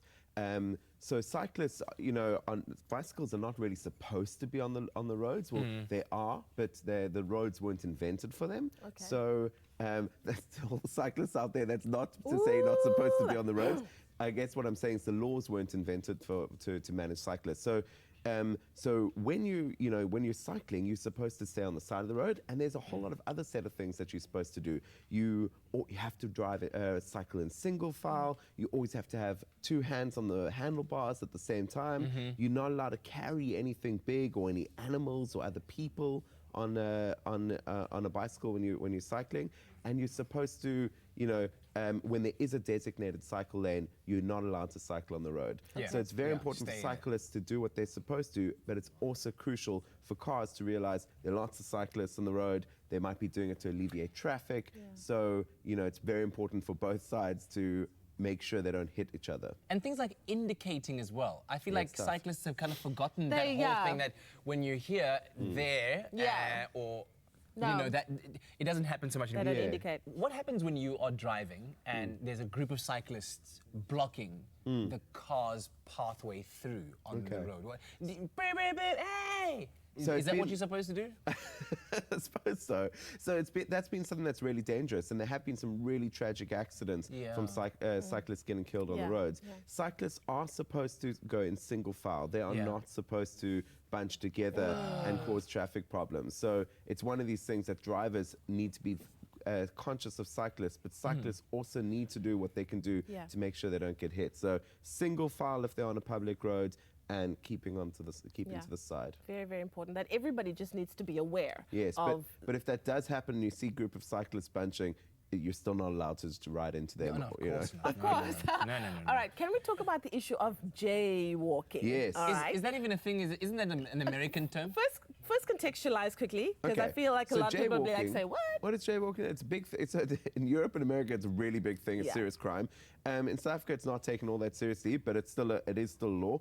Jaywalking is when you're crossing the road at a place that you're not allowed to. So just someone crossing. Yes, like on the N2. Does that also apply to crossing the road when you're not supposed to? For instance, you're standing on the opposite end, but the traffic light is flashing red for the pedestrian. Yeah, 100%. But you cross because there's no cars. That's so all, that you cross. Yeah, that's all jaywalking. Yeah. So there are laws around what us as pedestrians, so people walking, are allowed to do when crossing roads. So you have to cross at a designated place. You're not allowed to just walk across the road.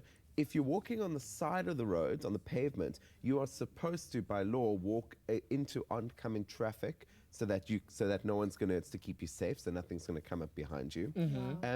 A crossing, you're allowed to cross within 50 meters each way of the pedestrian crossing, and there's a few other kind of laws like that. Oh, another one is you're not supposed to be drunk and disorderly on a public road. So if you're intoxicated and you fall into the road, you're going to be, that's kind of your own fault. So if you are intoxicated, stay away from public roads. Can we take a look at this comment from Marceline Boldler, who said, "My partner and I ride a motorbike, and we don't weave through traffic over a solid line. We lane split to get through traffic and stay on our bikes. It's really hard to control at 30 kilometers per hour. Yes, some bikers are reckless, but it's not all of us. Motorists are also guilty of pushing people on bikes out of lanes, over lanes, leaving no place to go." Wow. Yeah.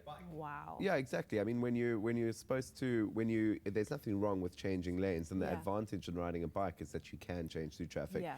You just have to make sure you're driving safely and, watching out and keeping an idea of what's going on around I you. always say it's always just being about being aware of what's happening around you, because a motorcyclist and a cyclist, they're more vulnerable on the road in any case 100%. than you that's protected inside a vehicle. So it really just comes down to 100%. look out for who's around you, make sure it's not a pedestrian, because at the end of the day, if something tragic does happen, you're going to be liable at the end of the day. 100%. What an awful thing to have happen. It's called defensive driving. My friends tease me, but I'm a big believer in it. Drive slow, hoot if you see danger, make sure you are aware of what's going on around you. 100%. I really want to get into the topic of taxis after Can we? this. Can we? Maybe next time. Maybe next time. Yeah. All right. Eitan, thank you very much, man. Only a pleasure. You're See you awesome. See you guys next week. Man, so much to take in there, so many notes to make as well. Hopefully you're all taking it in and making those notes. Now, when it comes to our friends at Woolies, we know that they've got a really strong track record of supporting various food security missions, right? Completely, and I've been lucky enough to walk this journey with a lot of our kind of features that we've done on the show, and it's now really become so clear to me how important nutrition within that food security in terms of giving a child, especially the ECD, that early childhood development space, and hygiene are. So this next initiative really did tick all of those boxes. Schools are undoubtedly the ideal place to launch new health and nutrition programs because they connect us to so many children within our country, a gateway to our communities. So when I heard about a new partnership between Woolworths, UNICEF and the Gauteng Department of Education aimed at improving the quality of the meals that these beautiful young children are receiving at school, I wanted to come to find out, to join hands, to find out how we can play our part in achieving zero hunger. So to achieve concentration like this requires energy, and you need food for energy. And with our energy, we can express ourselves at school. How are you guys feeling? Are you happy? Yeah! Since I always love connecting with you because it's generally always at an awesome event or the start of something truly special, this one really does tick all of those boxes, especially because we are dealing with young children in primary schools. This is a multi-tiered project dealing with education, nutrition, and hygiene. Can you expand on the partnership a little bit? I think in terms of the issues that it's looking to address, it's big issues in this country. The issue of education and making sure that our kids go to class with food in their stomach, but it extends to make sure that the food has nutritional value. But also the whole issue of food security, which is a big thing as well. I'm glad you mentioned food security, something that is massively important to you. How does this tie into the Woolworths food security strategy on a broader level? When Woolworths looks at food security, we understand that it's got all different aspects to it. There's an aspect of access to food, there's an aspect of the quality of the food being eaten.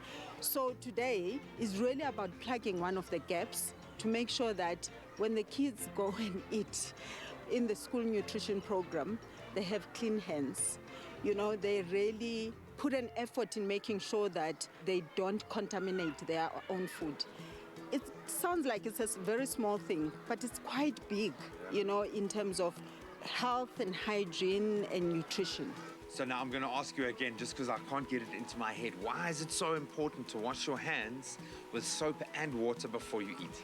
To keep germs. We don't want to be sick. Very true. And can you go to school if you're sick? No, Why not? we don't want the other children to be sick. When you have a vision as a brand, as a company, you need the right partners to really see the vision and help you deliver to that vision. In this case, we've got a brilliant development partner in UNICEF, a partner whose heartbeat is a child. But also we need to acknowledge the Department of Education in Gauteng for allowing us to be in this space and really pilot this marvelous idea, innovative idea. There's also a whole number of youth. It's true collaboration and true partnership in action.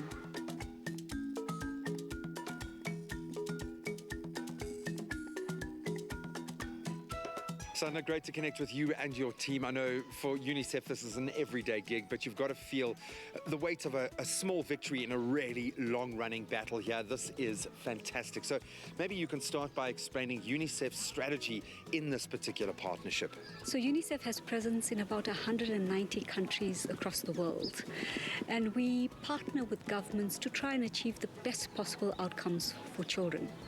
I'm sure you've heard of the Sustainable Development Goals. SDG 4 is focused on achieving equitable, quality and inclusive education for all children. But in order to do that, we need to address the many health and social barriers to teaching and learning. And of course, there are many of them.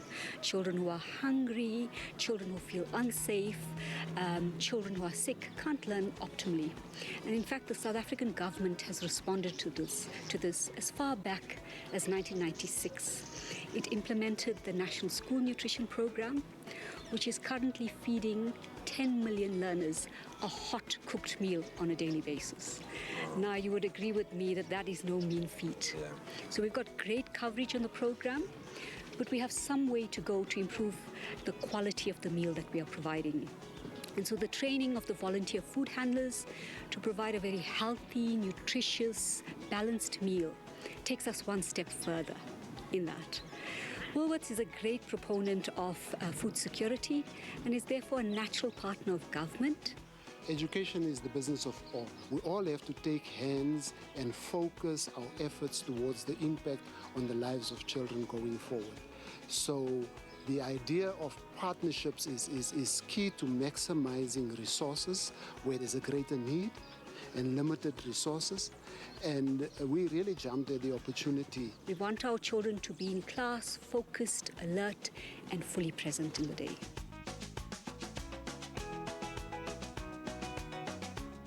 It means a great deal. To actually see the services being delivered like we did today is heartwarming. But we need to go beyond heartwarming. Ultimately, we are in a school setting, and we want to make sure that children can read, write, and count. And to do that, we have to address these barriers. But we try to do it in an integrated manner, because a child is not just in a school about learning. Learning goes beyond math, science, and technology. We also have to teach them about being good citizens, about living a healthy life. And so we use the opportunity of having 12 million learners in the school on a daily basis to improve health and social outcomes. Teach a child how to wash their hands with soap on a daily basis, or after they go to the toilet or before they eat. You dramatically reduce the risk for these diseases. Good nutrition and hygiene are an investment in our children, an investment in the future of the country. Addressing malnutrition is crucial in our child's right to survive, to grow, to develop, and to learn to their full potential. And partnerships and programs like this allow us to focus special attention on reaching the country's most vulnerable children to the benefit of all our children. Woolworths and UNICEF, together with the Department of Basic Education, have set the tone, and you can also do your part and select UNICEF as your My School, My Village, My Planet beneficiary. Swipe your linked Woolies card or your My School card, because every single time you swipe, listen to this, Woolies will donate a percentage of your spend to UNICEF. I absolutely love. How cute are those little kids, man? They're adorable. Nunus, man. Adorable. Oh, you can also just buy a related reusable bag online or in store, something so simple and easy to do, which you get to use. And then Woolworths will donate 10 Rand on your behalf as well. And the bag will contribute towards the installation of at least 10 hand washing stations at 10 under-resourced schools. And trust me, the schools desperately need it, and you can go make a difference. It's that easy. It's good to see that we can all come together, not just the corporate citizens, not the government, not the Department of Education, but all of us. But you. Let's check out Zoe in a bit, because we placed those orders. Where is my donut? This one's definitely gone cold. Where's my donut? Okay, well, listen, it's been a fun morning. We are out of the box. We are in Rosmead at the McDonald's at Mac Café. We love connecting with you. And yes, it's winter. It's time for those cups of coffee as you head out and embark on your day. I've just caught up with Talent, who's ordered himself something. Talent, what do you have over there? I've got a cappuccino today. It's a special treat. I always get it on my payday. But I always have coffee here by my cafe, and no more coffee usually. That's my thing. I I love that because, yes, it is pay week. It's pay weekend approaching. And that is so nice. You spoil yourself with a cappuccino. And how do you prefer normally your coffee? It's a normal coffee and 3 sugars. Yeah, I can say that's how I prefer it, but with a donut on the side. Oh, with the donut on the side. Now, Café, they've always got such a delicious spread here in front of us. So can I get you a donut this morning on your way to work? That would be awesome. Okay, which one would you like? The chocolate one. Okay. Well, we will make sure Talent gets himself a chocolate donut. Now, I've already given the cat out the bag. You're on your way to work. Where is work for you? It's just across the road, just down the road. Okay. Yes. Nice and close. See, that's the convenience of Rosmead's McDonald's Café. It's very central. It's easy to get to, easy to go from, and it's great for those on-the-go moments, whether you're spoiling yourself with a cappuccino, picking up a sweet treat on your way to work. Talent, I want to say thank you for joining us. And is there someone special you'd love to give a hello to? I just want to say hi to my family and everyone who knows me that's watching. Have yourself a Café coffee and spoil yourself. Oh, yes, it's all about spoiling yourself. I love that you're spoiling yourself, especially this time of the year, this time of the month. Talent, of course, grabbed himself a cappuccino. We are organizing his chocolate donut for him. But hey, let us know, what do you love if you're doing something on the go? Head on over to our Expresso Facebook page. You can hit us up on Twitter. And don't forget that hashtag Expresso Show. Thank you, Talent. Enjoy a moment in between with Café. See you after the break. Big or small, we've got it all. Everyone will find something at the Crazy Store. It's no wonder South Africa considers the Crazy Store the crazy fun place to shop.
It's my feel-good breakfast show.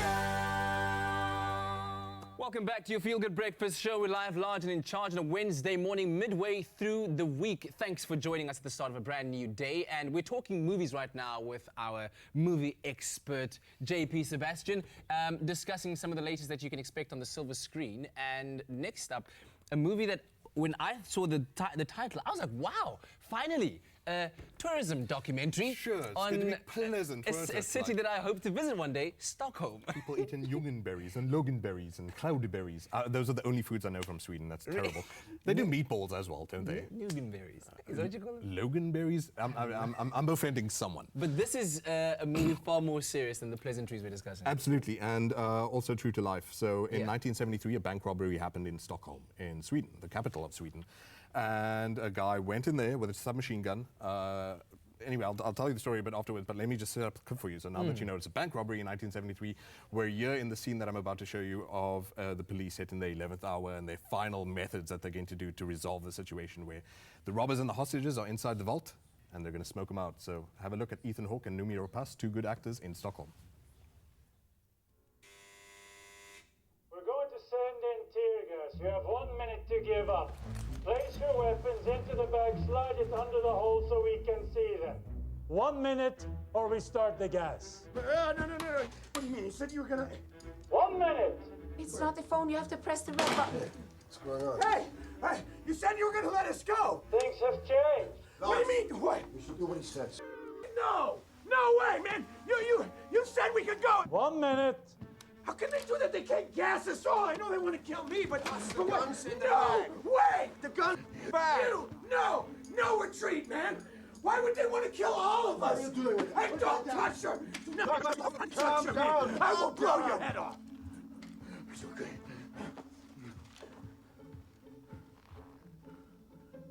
I have an idea.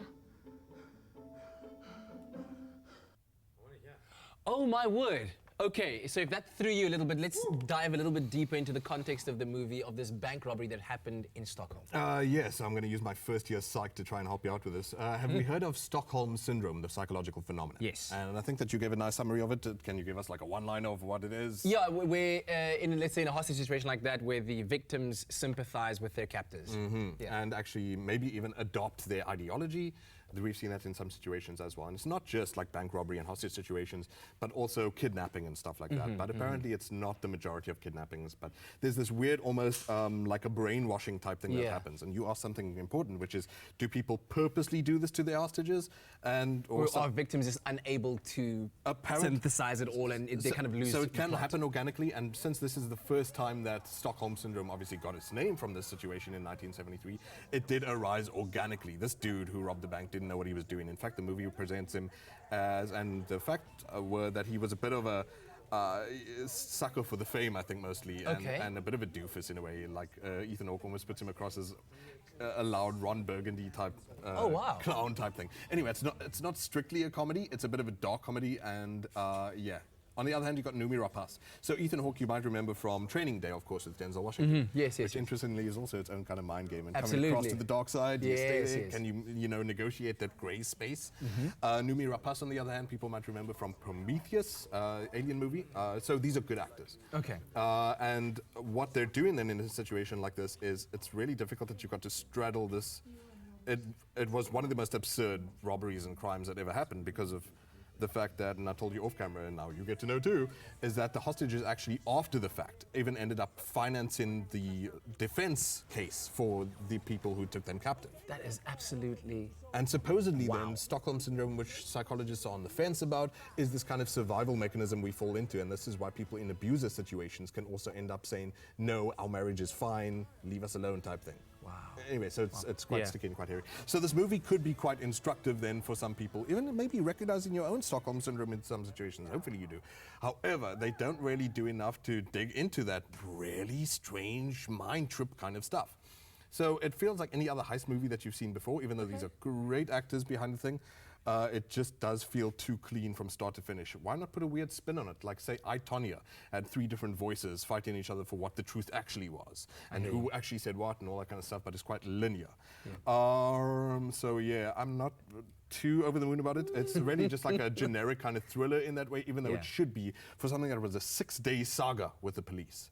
And where the movie doesn't even reveal the hostages had dynamite strapped to them and they were still supporting the people who took them captive. That is the crazy bit, when you told me that. You can make it a lot more colorful than this was. And I mean, one of the weirdest decisions even is that the focus shouldn't even be on Ethan Hawke, who didn't know he was doing this to his hostages in a way.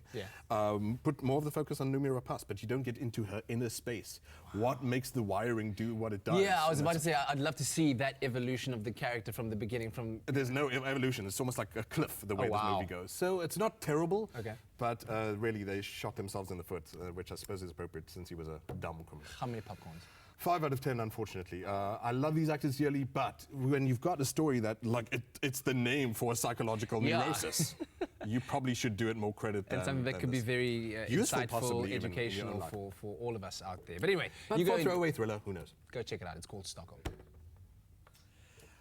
Thank you, guys. Really awesome. I'm quite excited to see the movie. Anyway, so operating in Soweto and Johannesburg is a truly remarkable orchestra that is doing absolutely amazing things, using the power of jazz to transform lives. So we're going to be broaching into that very creative space, that developmental space, on the other side of a very quick break. But I really do need my coffee. Do you think Zoe is any closer to bringing us we our... should actually be at this level of coffee because we've been... That's where I'd normally be every day. Zoe, we need you. Zoe, we miss please you. come back. We'll see you after this, guys.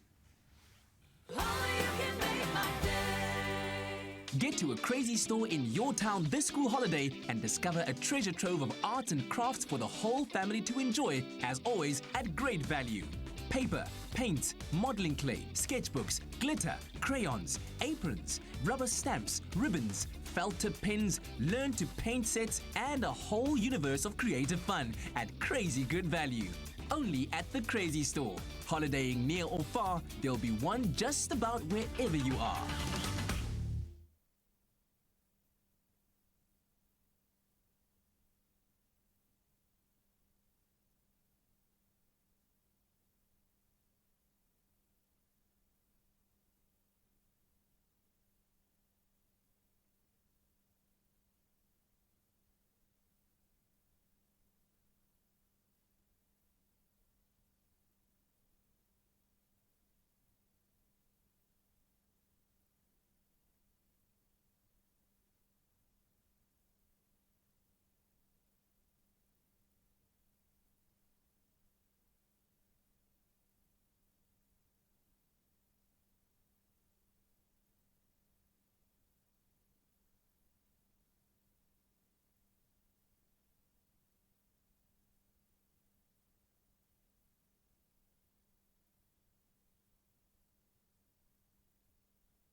It's my feel-good breakfast show. Welcome back to your Feel Good Breakfast Show. It's a Wednesday morning. Thanks for joining us. It's good to be in your company. It's been so good so far. And we've still got lots more Feel Good coming your way because in a bit we'll check out this place that's really transforming lives in Soweto through the art and of performance and music. Excellent. Right? Excellent. Right now it's time for the news though. And in the national news this morning, former President Jacob Zuma yesterday confirmed that he would appear before the Commission of Inquiry into State Capture from the 15th to the 19th of July. The Commission last week asked Zuma to do so after he was mentioned in statements and testimonies of various witnesses. While unemployment in South Africa stands at an alarming 27.6%, some employed South Africans earn salaries that are not enough to get by on. 29% of working people earned less than the national minimum wage of 3,500 rand a month. Now moving further abroad, the world's developing nations are facing a stark demographic reality, a rise in world population by 2 billion people in the next 30 years to 9.7 billion in 2050. The population of sub-Saharan Africa alone is projected to double by 2050, according to a new UN report. Hassan Rouhani said the measures against Iran's supreme leader unveiled by President Donald Trump would be useless and denounced U.S. plans to target his foreign minister. And finally, mathematics is traditionally perceived as a difficult subject, but 28-year-old Dr. Simo Mthethwa from KwaZulu-Natal wants to break that stereotype. Mthethwa recently bagged a PhD in mathematics, making him the youngest black mathematician in KwaZulu-Natal. Mthethwa says that he always had a passion for maths, long distances to school and challenging personal circumstances, being one of the 14 siblings did not deter him. And now he wants other students to also learn to love mathematics. He reckons the subject is not the problem, but it's the system in which it is taught that is flawed. Many good teachers are simply not sufficiently qualified to teach maths, he says. Mtetwa currently lectures mathematics at the University of KZN. Well, that was your 8 o'clock news update. Here's a final look at what's happening in the world of sport with Graham.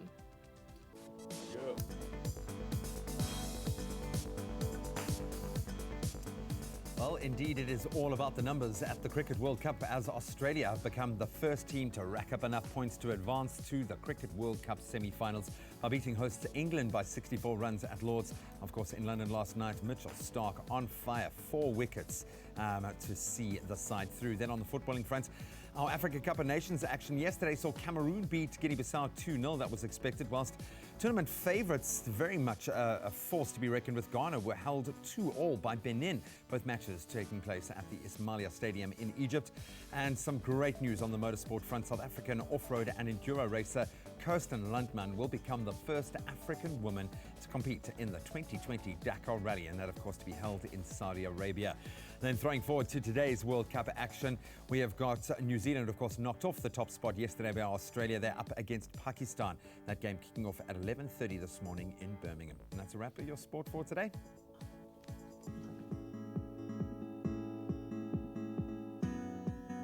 Graham, let's take a final look at your traffic. Here we start off in Gauteng out in Midrand, where there has been a multi-vehicle accident on the N1 southbound after New Road. The left lane is currently obstructed, and you need to please approach this with caution. And in the Western Cape in Athlone, on the N2 inbound, there is a stationary vehicle that's after Jan Smuts River obstructing the right lane. Please keep a lookout for that. And off to the train lines, the T9503 train is delayed and stationary. That's at Koeberg Station due to a defective set. Please allow for additional travel time this morning. That's where we leave it for today. Here's Kat with a final look at the weather.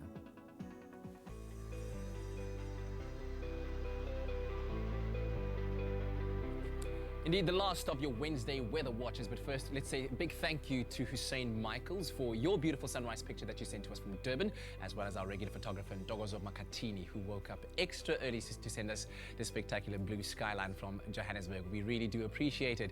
Now let's take a look at temperatures more specifically, starting off in Polokwane, where light showers can be expected, and temperatures there ranging between 5 and 18 degrees Celsius. High humidity can be expected in Mbombela, and your low of 9 and high of 19. Pretoria, you can expect temperatures ranging between 7 and 18, Johannesburg 5 and 16. While northeasterly winds will be the order of the day in the range of about 26 kilometers per hour in Mahikeng, and temperatures there ranging between 9 and 21 degrees Celsius. Klerksdorp 8 to 21, Kimberley in the Northern Cape 7 to 22. Northeasterly winds of 20 kilometers per hour can be expected in Bloemfontein in the Free State, with temperatures ranging between 4 and 19 degrees Celsius, while the highest temperatures in the country can be found in Richards Bay between 14 and 24 degrees. Pietermaritzburg 8 to 21, Durban partly cloudy conditions there and temperatures ranging between 16 and 23. High humidity in Mthatha is the order of the day, and temperatures there, your low of 6 and a high of 19. Heavy rainfall in East London and temperatures ranging between 14 and 20, while the occasional shower will be seen in Craddock, a minimum of 0 and a maximum of 18 degrees Celsius. Northeasterly winds of 35 kilometers per hour in Port Elizabeth today, and temperatures ranging between 10 and 20. George 9 to 17. The lowest temperatures in the country this morning is in Sutherland, -1 to a high of 11. Cape Town between 8 and 18. Worcester 4 to 17. Springbok 2 and 18. And finally in Uppington, a minimum of 4 and a maximum of 20. Well, whatever the weather in your part of the country, here's to hoping you have a wonderful Wednesday. All right, so we, I think, are feeling pretty excited about this next initiative. We are kicking off in Soweto and Johannesburg, where there is a very special, truly remarkable orchestra that is operating but inspiring some 700 students from all different kinds of communities that have musical aspirations, and doing it in an ingenious way, I think. Well, it's absolutely incredible what they do. It's centered around helping them improvise, which is a skill that they learn not only in music, but it's going to help them in life as well. And my nephew, Tsulu, he went to check it out. Have a look at this.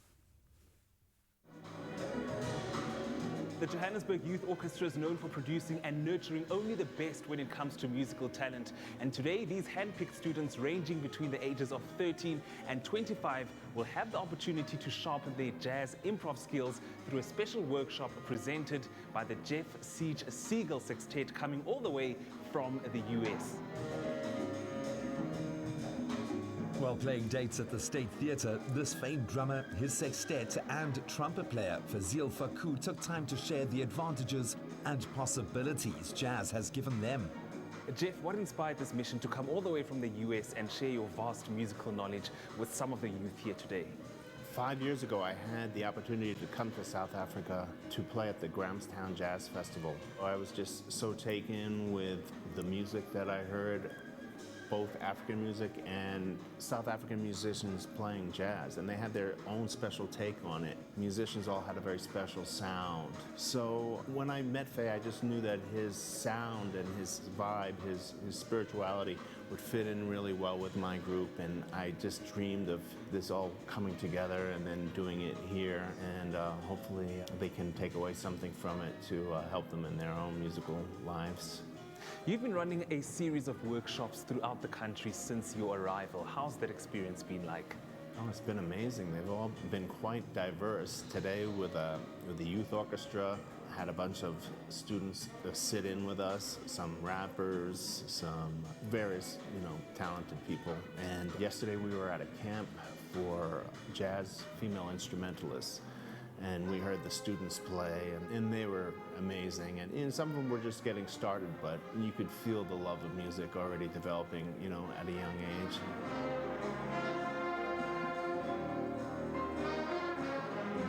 It's important to share this knowledge because we're passing through. We are not here forever. They are the future. So we have to leave something that they can learn from. And there's a notion that jazz music is for all people. And here they are, the young people who are curious and they want to play this music. The music forms a very important part of my life because when I'm upset, I would listen to music. When I'm happy, I'm listening to music. It helps me focus. It helps me before a gig especially. My experience with Jeff Siegel today was just so inspiring. The knowledge that they imparted, their experience. They've played with the most unbelievable jazz musicians, people that I've really looked up to. And I feel like it's really helped give me direction. Music is something that I want to sustain throughout my entire life as something that I turn to because music just gives me such joy.